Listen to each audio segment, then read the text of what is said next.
Hey guys, this video is to all the new witches out there. I'm going to start off by talking about myself. Um, Ever since I can remember, I've always been interested in the paranormal and witchcraft.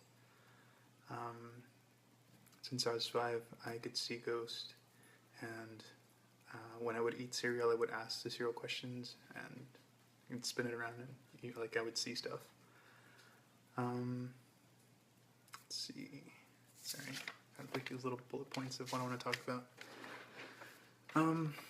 Anyway, so since as a kid, I had a huge interest in the paranormal, in like ghosts and UFOs and aliens and cryptozoology, so like stuff like Bigfoot and stuff like that. So I was kind of different from the other kids. At 9, I had my first premonition. If you guys want, I could do a video on that or something. I can let you guys know what happened.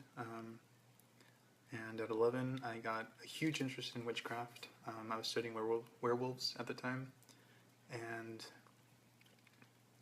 there was like certain magic rituals and stuff, and I didn't ever practice any of them, but I always thought it was kind of cool, and that's what kind of brought me into Wicca.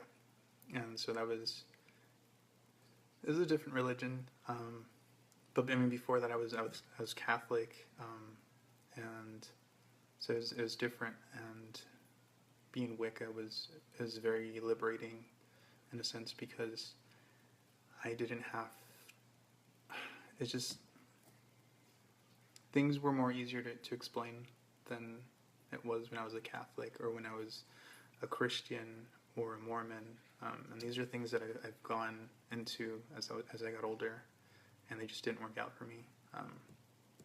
I kind of just been in search of my personal truth, and to have something that would explain what's going on around me and why I can see what I can see and do what I can do. And it's not like Hollywood magic, which is like beams of light and stuff, but it's more subtle things. So yeah, I've been a Christian, Wiccan, pagan, Catholic, Mormon. That was pretty much it.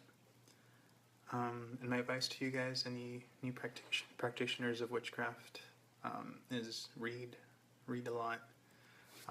It was very hard for me to find anybody that had similar interest in any of the things that I found that I thought was cool. Look into getting hobbies.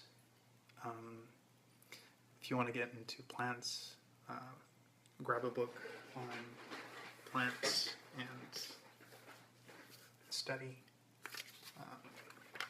Learn about the plants, the structure, how they work, what parts are used, stuff like that. You can also get into like mineral collecting, which I personally don't like to do too much, just because it takes a lot longer for the minerals to grow than it does for plants. You can also get into like taxidermy, which I think is really cool, and it's something I want to get into. But you can also incorporate these things into your practice. And I'm a person who's very artistic, and sometimes I use art in my works. If you're underage, you can look up, go to Pagan Pride Days, or see if any of your friends have a similar interest. And I'm always very subtle about it when I bring it to new people. Like, I kind of bring it up like, oh, hey, and I talk about ghosts and stuff, and then sometimes that leads into, witchcraft, and then that's when, you see what people's thoughts on before you bring it up to them. If you're of legal age, I recommend, Facebook. There's groups on Facebook, which are pretty helpful. Tumblr, there's a website called Meetup, and Pagan Pride Day. So look around to see when is the next Pagan Pride Day in your area. Also, Witchvox, it's a website. That's Witch, VOX, Vox. I've met a couple people there. And then start your own book of shadows. That's what they call it. It's just kind of like notes, personal notes. It's kind of like a diary. You keep track of everything that you learn. So it's all really good stuff, and I highly suggest keeping a book. This one right here was maybe like my 4th or 5th book, and this thing is really old. Like it's maybe halfway of notes. Let's see. This way, yes. Yeah.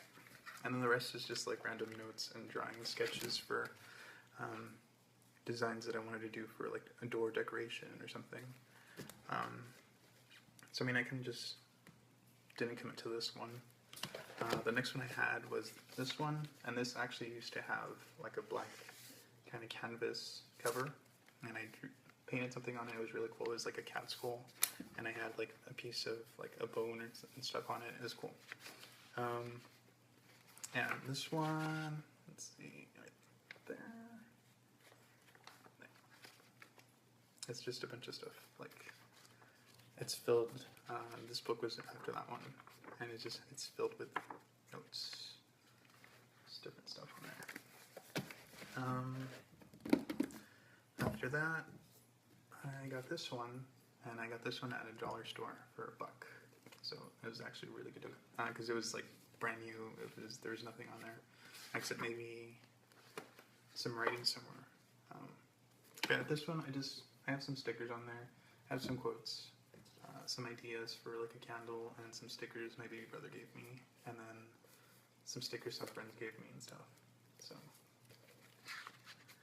that's pretty cool. This one is mostly, this one is mostly like incense, herbs, their botanical name, and their folk name.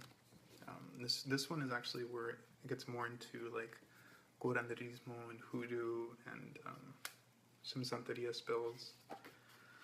And there's also a little bit more like curses in here, which I don't suggest unless you know what you're doing, and I'll have a video set up for that one.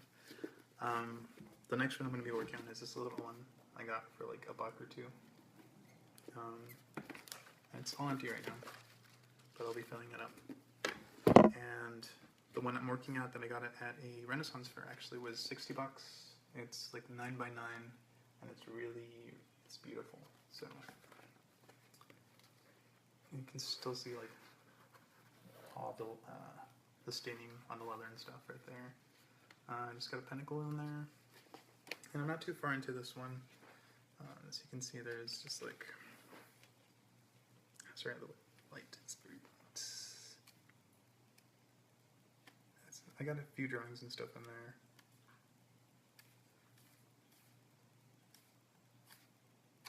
But yeah. Anyways, yeah, that's my advice for you guys. So let me know what you guys think.